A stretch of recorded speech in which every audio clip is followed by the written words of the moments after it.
Assalamualaikum warahmatullahi wabarakatuh. Selamat datang untuk teman-teman mahasiswa di mata kuliah Technopreneurship. Ya, tentunya di minggu kedua ini kita akan membahas sebuah topik yang luar biasa penting, yaitu berkaitan dengan problem solution fit, kemudian bagaimana ekspansi bisnis dan juga bagaimana penggunaan artificial intelligence. Dan kita perlu tahu ya, ada beberapa terms kalau di sebuah startup gitu ya, ada namanya problem solution fit dan juga product market fit gitu. Nah, ini ada namanya PSF atau juga PMF biasanya. Nah, di problem solution fit ini artinya kita fokus terhadap sebuah masalah dan juga usulan kita itu diharapkan bisa fit gitu ya. Nah, itu kita akan bahas seperti apa dan nanti kita akan melihat bagaimana track record beberapa contoh bisnis-bisnis dan startup yang saat ini jalan ya di Indonesia maupun global. Oke, yang pertama adalah please note this statement. We investor are not invest to the business or startup, but we are invest to founders. Jadi salah satu kriteria yang unik ya dari pengalaman saya adalah ternyata kadang itu investor itu tidak menginvest sesuatu yang berkaitan dengan bisnisnya sebenarnya, tapi melihat dulu siapa yang merunning bisnis itu. Dan ini banyak sekali contoh-contoh yang bisa kita lihat ya. Banyak para founder startup yang besar-besar itu mereka banyak sekali beberapa kali mendapatkan funding karena memang track record dia sebagai founder seperti itu. Jadi itu salah satu hal yang penting ya. Sehingga sebelum kita mengkreat sebuah startup kita tuh harus memang bisa menguatkan diri kita atau mengalinkan foundernya itu memang memiliki kapasitas, kapabilitas dan juga kemampuan dalam running startup itu. Dan yang kedua adalah banyak banyak juga orang-orang menganggap bahwa oh nggak masalah startup itu nggak harus profit. Nah, yang penting nanti dulu profitnya gitu. Ini perlu dicatat teman-teman ya bahwa startup itu bukan pengabdian masyarakat, tapi memang orientasi startup itu adalah bisnis atau profit itu pasti itu. Karena dia entity bisnis. Kalau teman-teman ingin ada aspek sociopreneur, tetap runningnya nanti itu memang punya manfaat ke masyarakat, tapi tetap itu harus ada profitnya. Kalau memang nggak akan fokus ke profit, ya silakan buatnya jangan startup, tapi ke yayasan. Nah itu lebih kepada NGO ya atau non-profit organization seperti itu. Nah, bidang-bidang saran masak ini kita mengenal namanya Society 5.0. Jadi kalau kita bicara teknopreneur atau mata kuliah kewirausahaan berbasis teknologi itu tidak hanya bisa membahas ya sudah kita jualan makanan minuman saja itu tidak bisa karena kita ada base-nya di situ. Basisnya adalah teknologinya apa. Ini contoh dari berbagai apa startup global yang kita connect dengan Society 5.0. Apa itu Society 5.0? Sebenarnya motivasi Society 5.0 itu adalah eh, suatu kolaborasi ya antara manusia dengan teknologi. Nah, kita bisa lihat bidang startup masa kini itu ada banyak. Ada fintech, itu berarti financial technology. Itu contohnya ada Gojek gitu ya. Contohnya GoPay lah ya. Ada GoPay, ada Dana, ada Kris, dan seterusnya itu masuk fintech. Ada EduTech, termasuk startup saya juga masuk di EduTech. Ada juga di Ruang Guru gitu ya, dan seterusnya. Ada FoodTech, ini ada GoFood. Nah, ini kan pasti sudah pada tahu juga. Ada GrabFood dan seterusnya. Ada Care, Med, dan Health. Nah, ini apa bedanya? Jadi sebenarnya ini mirip-mirip teman-teman ya. Kalau health tech itu lebih luas biasanya. Jadi dia juga jual obat gitu ya, terus layanan farmasi dan seterusnya. Kalau medical tech atau medtech itu lebih kepada kesehatan yang memang konteksnya itu berkaitan langsung dengan ahli gitu ya, kayak misalnya dokter, terapis dan seterusnya. Kalau care tech ini lebih kepada sesuatu yang untuk orang-orang elderly, difabel dan seterusnya. Nah, itu mungkin yang membedakan. Tapi banyak sekali ya hal-hal yang bisa kita lihat juga dari health tech, agri-tech, fashion dan seterusnya. Itu harapan saya ketika nanti teman-teman merumuskan sebuah ide bisnis itu punya korelasi dengan salah satu di antara tech ini gitu. Itu yang menjadi utama. Ini gambaran kita kita lihat dari bidang usaha startup di Indonesia ya. Dulu ya ini sebenarnya mungkin sudah transisi. Dulu banyak tuh yang running di e-commerce ya, ada juga yang di fintech, ada yang game sedikit ya. Tapi memang kita bisa lihat dan kadang itu kita bisa melihat provinsi-provinsi yang luar biasa getol ya untuk startupnya itu ya, tentu dulu di Jabodetabek. Kalau sekarang relatif ya naik turun ya dengan adanya tech winter, kemudian juga beberapa isu yang agak negatif ya di ranah startup, sehingga saat ini agak kurang baik-baik saja lah seperti itu. Nah, di dalam sebuah bisnis itu kita perlu mengetahui ya teman-teman perlu mengetahui antara sprint sama maraton. Bisnis itu beda-beda karakternya. Kalau misalkan kita bicara sprint, itu bisnisnya itu cepat gitu ya. Artinya kita jalan sekarang profitnya bisa eksponensial langsung naik eksponensial. Kalau misal maraton ya maraton itu jauh gitu ya, lama, terus yang penting konsisten, nggak perlu cepet-cepet gitu. Dan itu ternyata juga kita lihat dari berbagai sektor bisnis ya. Kalau sprint itu bisa financial tech ya, sama e-commerce itu cepat banget kalau teman-teman. Tapi memang pesaingnya banyak ya, sehingga saya bilang sebagai red ocean strategi, penuh tumpah darah di situ. Red ocean, laut yang penuh dengan darah kayak merah gitu ya. Artinya kita betul-betul bersaing gitu, tapi cepat pertumbuhannya.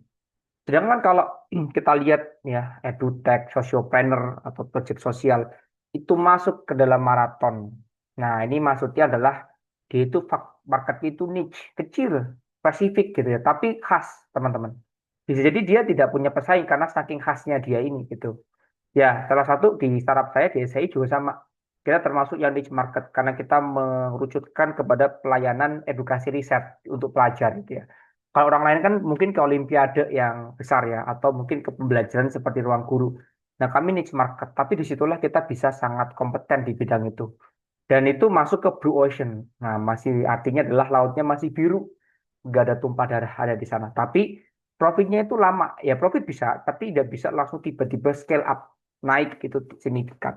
Jadi perlu step by step proses yang cukup panjang. Nah, ini juga paling nggak teman-teman mengenal ya, karena ini masih di dua, yaitu cockroach startup. Nah, dulu pernah ketika saya punya pengalaman pitching, itu beberapa kayak investor bilang, wah teman-teman berarti ini cockroach juga gitu ya. Terus saya sempat kayak nggak enak gitu ya mendengarnya. Kok lihat kita dibilang kecoa gitu ya. Ternyata ada sebuah istilah yang menarik berkaitan sama kecoa. Mungkin di pikiran teman-teman semua adalah initial perspektifnya adalah kotor ya pasti ya, menjijikkan, nggak menarik, ya jorok. Dan kadang kita bertanya-tanya apakah kecoa memiliki kelebihan? Ternyata teman-teman, kecoa itu punya perspektif yang luar biasa. Dia tidak mudah mati, mampu bertahan hidup tanpa makanan hingga 1 bulan, bayangkan. Dan mampu bertahan hingga seminggu ya, tanpa kepala dan badan yang terpisah kondisinya itu. Sehingga kalau kita membawa filosofi ini, pesan ini kepada startup, itu artinya kita cukup tangguh menghadapi masalah yang sulit gitu ya, terutama sulit uang, kemudian belum menerima pendanaan, terutama dari pihak eksternal itu mengarah ke sini. Atau kalau istilah dari startup itu namanya bootstrap. Ya, bootstrap startup itu artinya dia bisa mendanai bisnisnya sendiri tanpa harus ada pendanaan dari investor. Dan itu sangat lincah ya, lincah, sangat agile dan juga kuat gitu ya, seperti yang dia analogikan seperti dari startup kecoa itu sendiri. Nah, sekarang kita ngelihat berkaitan sama teknologi. Dan kita tahu ya, kita bahas sedikit lah terkait AI. Tapi saya, karena background saya teknik industri, saya akan mengkritisi cek kepada sesuatu yang arahnya itu ke teknik industri banget itu ya. Lebih ke user productivity. Jadi beda ranahnya dengan kalau kita ngelihat itu konteksnya dari, kalau kita lihat ya, itu seperti di ranah informatika ya. Atau mungkin sistem informasi. Dan teman-teman lihat hampir setiap minggu itu selalu bergerak gitu ya. Apa namanya perkembangan startup di Indonesia, bahkan di global. Setiap sehari sekali ada perubahan, 2 hari sekali ada perubahan, bahkan mingguan ada perubahan. Ini luar biasa besar gitu, pesat gitu ya perkembangan di AI itu sendiri. Nah, kita bisa melihat bahwa perkembangan itu ya, perkembangan itu bisa kita lihat dari beberapa pertanyaan ini. Mungkin teman-teman sering menggunakan ChatGPT atau menggunakan Bard ya zaman dulu ya. Sekarang mungkin sudah banyak pakai GPT atau Gemini lah. Oke. Dan kadang kita bertanya-tanya, seberapa percayakah teman-teman dengan jawaban AI? Ada yang merasa 40 Pak gitu ya, 50, 75, 80 sampai 100. atau 95 lah ya itu ya. Tapi beda-beda. Dan siapa yang lebih manusiawi antara AI dengan manusia nanti kita buktikan siapa yang lebih cerdas dan apakah perlu dilarang. Yang utama sih teman-teman, GPT-5, founder ChatGPT atau Sam Altman itu menyampaikan bahwa GPT-5 sekarang sudah 5 titik sekian ya, sudah telah update lah. GPT-5 itu AI terbaru OpenAI yang diklaim setelah lulusan S3, lulusan PhD. Artinya kita punya staff yang luar biasa bagus loh. Ya, bayangkan PhD level ya. Artinya kalau ini kita tidak bisa memanfaatkan ya udah kita yang di sini yang miss itu. Jadi kita perlu bijak karena dia pinter, tapi harus diarahkan. Ya, oke. Nah ini aspek yang utama adalah di dalam kita membahas AI itu ada beberapa cara yang perlu kita pahami sebagai rule of game-nya lah gitu ya. Originalitas karya pada itu terletak pada pencetus idenya dan menyempurnakannya dengan etika dan batasan yang berlaku gitu ya. Artinya kalau ada orang-orang jualan prom gitu ya, 10 prom terbaik masa kini gitu kita copy paste itu kita jadi nggak kreatif. Sudah pakai AI, promnya copy paste, nggak kreatif sama sekali. Justru seharusnya prom itulah yang membedakan kita dengan orang lain gitu. Sehingga harusnya prom ini yang membuat kita semakin kreatif. Kita kan punya gagasan di kepala kita. Harusnya dia ditranslate menjadi sebuah prompt yang clear gitu ya, yang high accuracy. Sehingga kita bisa memainkan banyak peran di situ dan produktif tentunya ya. Itu. Dan yang hal yang utama adalah di sini. Oke, kenapa beberapa model AI itu kadang pinter banget ya, bisa ngasih emot, nggak kaku, karena mereka punya IQ, teman-teman. Nah, kan bisa lihat di sini bahwa rata-rata IQ manusia itu kan 97 ya. Tapi OpenAI itu 133, Gemini 129. Bayangkan ya. Sekarang sudah GPT-5. Gemini juga sudah update ya. Saya yakin itu udah di 140 atau mungkin lebih lebih tinggi dari itu sekarang IQ-nya. Itulah yang membuat dia sangat kreatif. Dan bayangkan ya, bacaan bukunya saja itu kalau manusia itu rata-rata 700 buku. Dan GPT-4, ini yang 4 nih, 4 juta, Gemini 10 juta. Kayaknya kita bisa lihat bahwa luar biasa cerdas ya si AI ini ya. Tapi kita bisa menggunakan untuk kolaborasi dengan dia dan memberikan peran yang bijak. Oke, saya berikan sebuah contoh di sini, teman-teman. Jadi ini salah satu AI yang ketika itu saya coba running gitu ya. Kuncinya sebenarnya saya ingin mencari informasi terkait antropometri. Antropometri itu ukuran tubuh manusia. Ya, sebenarnya eh, ukuran tubuh manusia itu berapa sih rata-rata? Nah, saya sebenarnya punya data yang lebih valid. Nah, saya akan cek apakah GPT bisa menebak dengan yang valid. Oke?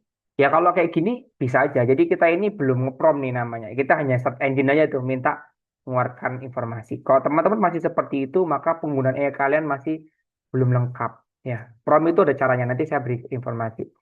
Nah, kita perhatikan salah satu hal yang ada di sini, yaitu rata-rata tinggi badan orang dewasa di Indonesia, ya, itu tadi berkisar terkait berapa senti.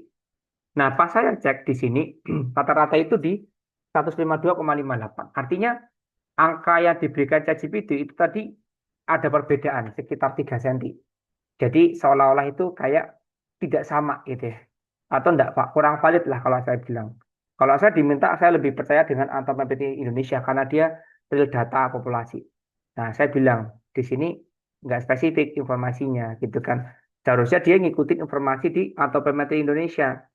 Nah, dan rata-rata pun itu sekian saya sampaikan ya. Nah, ini. Nah, itu harusnya dari dalam konteks itu kita mengetahui ada perbedaan informasi. Jadi kita harus memberikan apa ya? Jangan langsung percaya terhadap AI. Nah, dan dia sangat tidak konsisten. Dia langsung ngoreksi gitu. Tanpa basa-basi atau apa, dia langsung ngoreksi. Oke. Dan ketika kita berargumen, wah kamu nggak konsisten lah gitu ya. Berarti informasi kamu tidak valid lah dan seterusnya. Dia akan cenderung meminta maaf. Dan dia langsung mengganti coba. Padahal tadi kita hanya komen satu kali saja ya. Dan dia secepat itu untuk mengganti. Gitu. Nah, ketika kita di sini menyampaikan, ini ya, jika begitu ChatGPT itu memberi informasi tidak valid dan dia langsung bilang saya minta maaf. Artinya luar biasa ya dia menerima masukan, menerima maaf itulah yang menjadi salah satu concern di AI. Nah, berikutnya adalah kita bisa melihat di sini kalau ya saya copy paste kita misalkan ada tugas tuh diminta untuk mencari sebuah ide bisnis gitu ya berbasis teknologi. Oh, mohon maaf, saya kembalikan lagi. Ya, jadi misalkan kita dapat sebuah ide bisnis, nah ini, nah kita bisa minta tolong ke ChatGPT. Tapi intinya ChatGPT ini kan memberikan prediksi. Jadi kalau kita hanya minta saran nama ide startup untuk saya gitu ya, dia pasti ngasih tahu, oh Papa pendidikan tuh banyak loh kayak seperti ini. Ada nomor 2, tipe 3, tipe 4 gitu ya. Dan dia kemudian memberikan rekomendasi nama-nama bisnis yang memungkinkan. Itu sudah ada semua.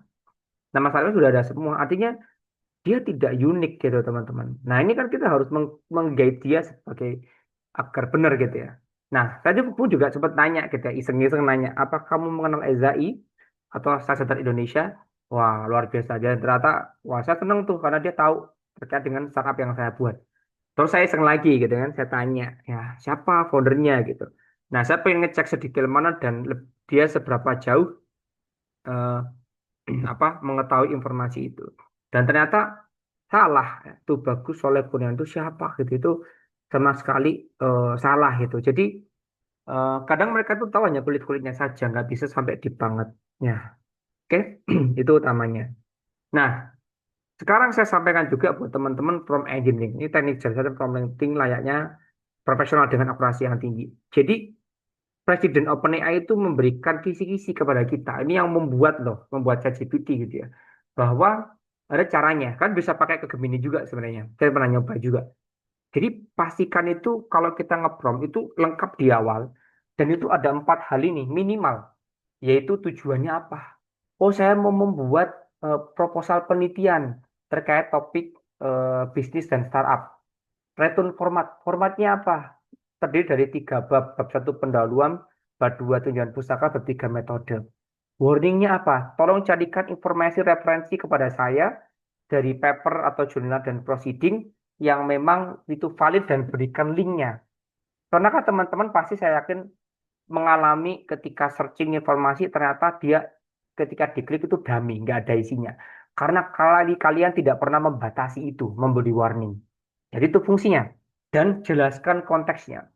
Ingat, GPT ini pintar, tapi kalau kalian nggak jelasin, ya nggak paham. Kayak kalian punya staff, tapi nggak kalian pahamkan dulu ya, asumsinya jadi macam-macam. Ya.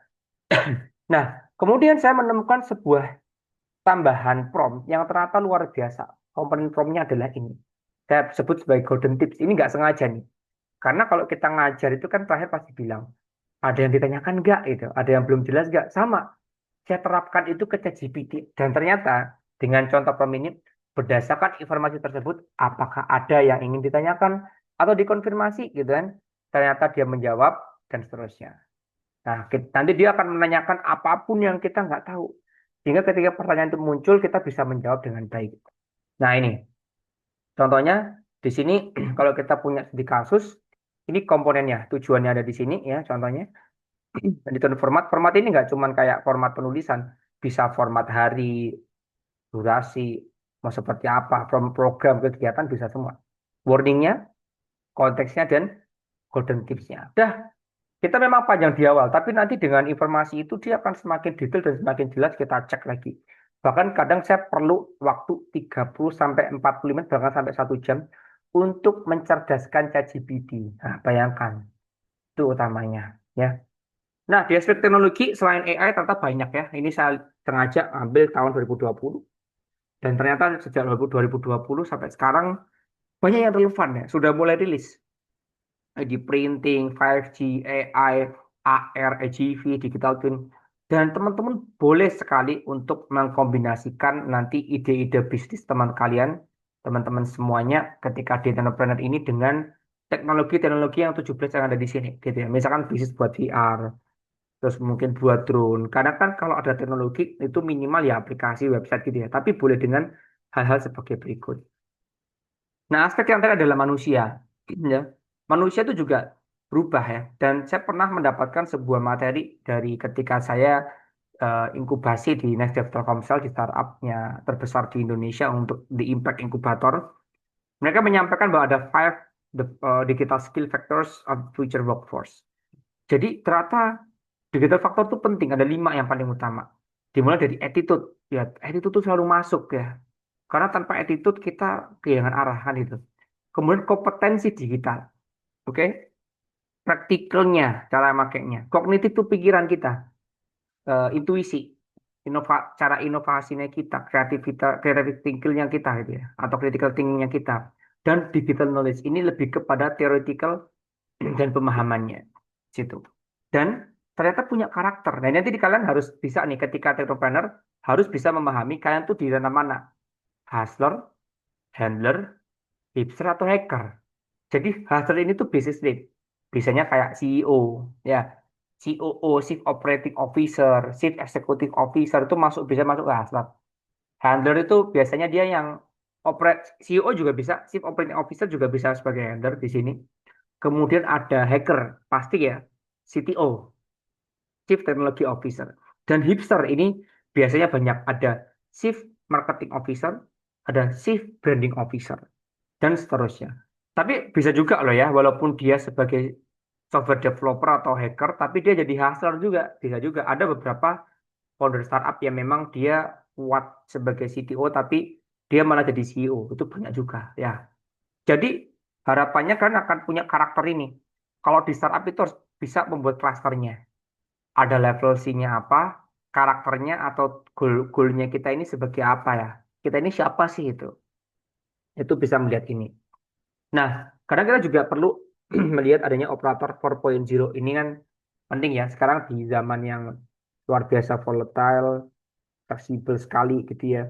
Kita ternyata banyak loh operator itu ternyata bertransformasi. Jadi super science operator, augmented operator, virtual operator, healthy, kesehatan gitu ya. Sampai dia kolaboratif dengan robot dan manusia. Itu luar biasanya. Namanya disebut dengan operator 4.0. Nah, contoh ini salah satu project riset saya. Saya punya kolaborasi antara manusia, kita bekerja sebagai pelaksana pekerjaan dan kolaborasinya dengan mesin atau em, teknologi lah kalau saya bilang. Nah, ini kita bisa melatih para operator itu untuk cara merakit sebuah mesin yang kompleks. Nah, ini namanya mixed reality. Jadi ini mesin virtual ya, bukan mesin nasi, tapi tangan saya itu tangan nasi. Jadi di depan saya itu seolah-olah ada gambar mesin utama. Dan kita bisa assembly atau rakit, disassembly, ada tulisannya, urutannya. Kalau salah kita juga bisa analisa. Nah, itu kerennya teman-teman. Oke. Dan tadilah itulah salah satu contoh namanya Society 5.0 atau Synergizing Human and Technology, mensinergikan manusia dengan aspek teknologi. Nah, ini sebagai closing remark-nya adalah kita perlu tahu bahwa pada ujungnya itu kita berinovasi, kita punya bisnis, punya startup. Itu seperti segitiga ini. Ada yang namanya construction 5.0, operator 5.0, dan society 5.0. Jadi tengah-tengah itu ada inovasi, ada teknologi. Ada human machine collaboration-nya. Dan bagaimana kita bisa melihat aspek lingkungan, human centris ya. Human centris itu pengambil keputusannya. Itu teman-teman semua. Ini contoh ya. Ada seorang ここはちょっと未来の日 dari 本とあ Jepang る ya. 街。 Dan dia pesan sepatu, sepatunya dikirimkan dengan drone delivery, IoT verifikasi. 技術によって叶えられるソサ Tepat エテ ke ィ rumahnya di 5.0の社会 pegunungan で ya. す。 Karena rumahnya di pegunungan, jadi dia di situ bisa pesan langsung sepatunya bisa diantar. Dan ketika pagi dia nanya ke そろそろお lokasi 出か nggak け。 makan apa ya gitu. Tim mau nggak dibuat. Jadi コロッケパンとミックス decision サンド makernya itu selalu manusianya. Dan dia punya snack gitu ya. Karena masak jauh dia di pegunungan, maka dia bisa periksa dengan telemedicine. 間違えてきます。 Ya. いってらっしゃい。 Kemudian dia pergi, dia melewati apa namanya ada kayak macam agriculture ya. Nah, itu bisa dilihat. Kemudian dia bisa nge-scan. Ini seperti krik ya sekarang ya. Dan sampai dia accounting cloud ini menyimpan semua informasi terkait keuangan, pencatatan itu di awan ya. Artinya sampai kayak Google Drive lah sama dengan. Nah itulah Society 5.0 yang didebutkan di Jepang ya. Dan saat ini masih sangat-sangat relate. Nah, sebagai penutup di sini dari saya bahwa AI itu akan terus berkembang ya. Tapi ingatlah bahwa manusia itu adalah pengambil keputusan terbaik yang tidak akan pernah terganti. Dan kita juga perlu tahu dalam aspek bisnis ya teman-teman. Yang pertama adalah kita tidak pernah tahu keunggulan dan kekurangan startup kita atau bisnis kita sebelum kita mulai. Jadi makanya kalau bisnis itu harus mulai dulu, resikonya pasti ada. Dan sebagai penutup di pertemuan yang kedua ini adalah ini teman-teman. Tidak perlu menunggu kalian tuh jadi pebisnis yang hebat atau jago ya. Karena pelajaran sesungguhnya itu tercipta dari pengalaman kalian ketika berbisnis. Nah, itu yang utamanya. Sekian dari saya, semoga bermanfaat. Jika ada salah, mohon maaf. Saya tutup. Wassalamualaikum warahmatullahi wabarakatuh.